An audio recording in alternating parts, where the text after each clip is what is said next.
Going to go into a lot of detail on this case. If you're interested, all the records are online. The FBI files are online. It's an open case. The Reverend Al Sharpton. He was a he was a paid FBI informant. When the story broke that he was an informant, Sharpton, who's a survivor, just rewrote the story. He rewrote the truth. According to him, he was a victim. Of course he was. And he ran to the FBI when a big bad gangster had threatened him. And it's his story. Furthermore, and I'm going to say this without laughing, that the mob wanted to kill him because he was such a relentless advocate for the New York City African American community. See, I did that without laughing. The fact is that Sharpton was once an organized crime associate who got caught up in an FBI sting and immediately agreed to be an informant for the FBI. The Bureau had Sharpton on videotape discussing possible cocaine deals with an undercover FBI undercover agent. On a Thursday afternoon in June of 1983, he showed up in a Manhattan apartment expecting to meet with a South American drug lord who wanted to launder his money through boxing promotions. The drug lord was actually an FBI agent named Victor Quintana, brave guy. It's and I mean that seriously. That you got to be a brave guy to go undercover on this sort of thing. It's that simple. Sharpton became confidential informant number 7. They came up from the next room, showed him the tape. He said, I'll start talking. I'll do whatever you want. Over the next several years, Sharpton worked with the FBI and New York City Police Department to put together criminal cases against organized crime, the Genovese family, the Gambino family. There's one case of Joe Buonanno, Buonanno, Buonanno, who was with the Gambinos, where he recorded him 10 times. He had a briefcase fitted with a tape recorder in it. So about 9 months into his work as an informant, Sharpton says he was threatened by a Gambino guy, Salvatore Pisillo, Pisello. According to Sharpton, Pisillo, who at that I'll get into it, was with MCA Records in L.A., was angry because Sharpton was agitating to have African American promoters included in the so-called Victory Tour, starring Michael Jackson and his brothers. That involvement, Sharpton said, would have cut into Pisillo's piece of lucrative action from the tour. I don't know about that. And by the way, that complaint never went anywhere. The FBI didn't look into it. Salvatore James Pisillo, a.k.a. Sal the Swindler, was born in New York. He died in 2001. He had weaseled his way into MCA Records. He was an alleged narcotic trafficker with links to drug dealers in Mexico, Italy, Panama. He had been the central figure in a 1977 joint FBI DEA probe into international narcotic smuggling from Asia into Europe, into Canada, into the U.S. In 1978, the FBI reported that Pisillo was an enforcer for the mob, that he had once bragged, they had him on tape, that he could, I quote, kill a particular federal protected witness, whether he was under protection by us or not. So, Pisillo had been convicted in March of 1985 for failing to pay taxes on around 210 grand. 2 years before that, how he got the money, Pisillo latched on to the recording giant MCA when he convinced MCA to distribute records for Sugar Hill Records. Pisillo negotiated an exclusive pressing and distribution contract with MCA. According to MCA, Pisillo was to receive 3% of the deal, but he got much, much more than that. Now, this story isn't substantiated anywhere. It's what I was told. I don't know. I just don't know.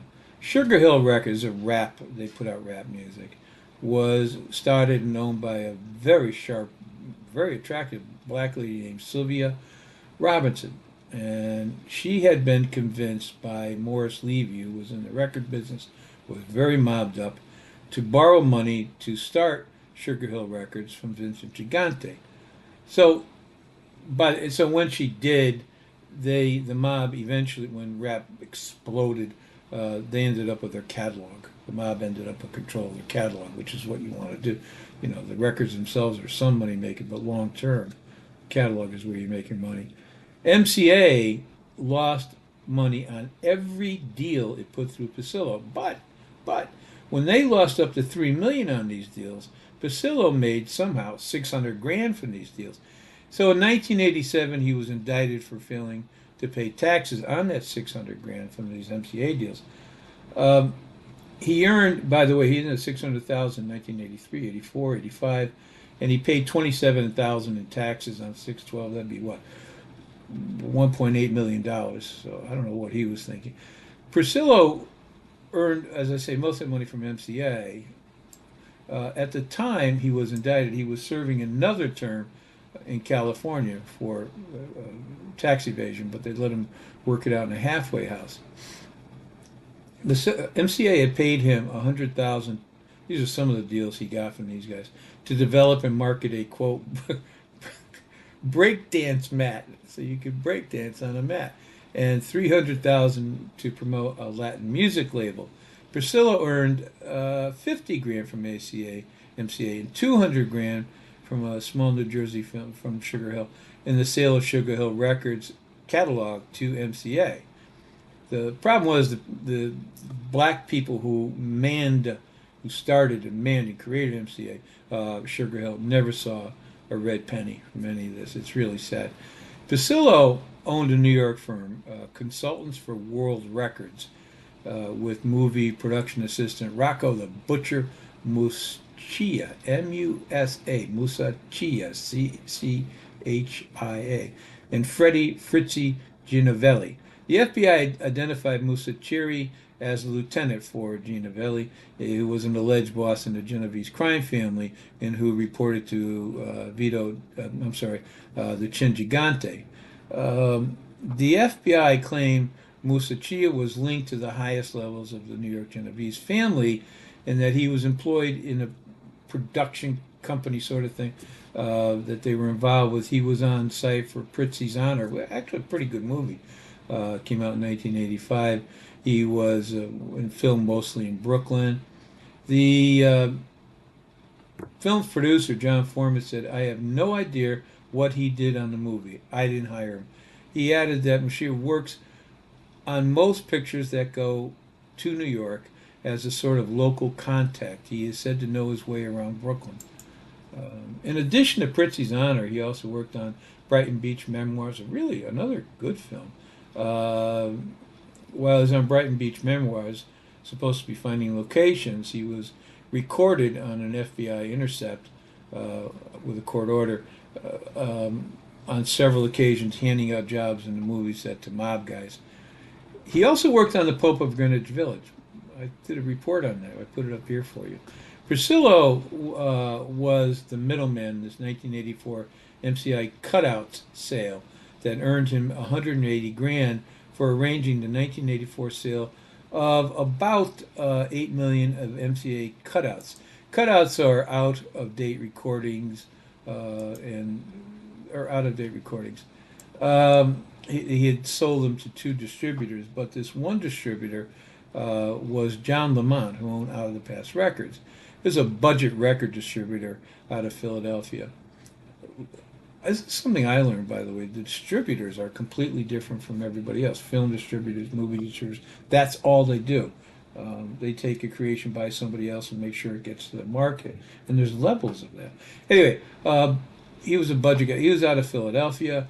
Lamont had a very shady past. He had gone to jail, but his partner was another shady guy, Palmer Bracco. Bracco was a cousin of Corky Vestola, a top member of the New Jersey Devlicante family.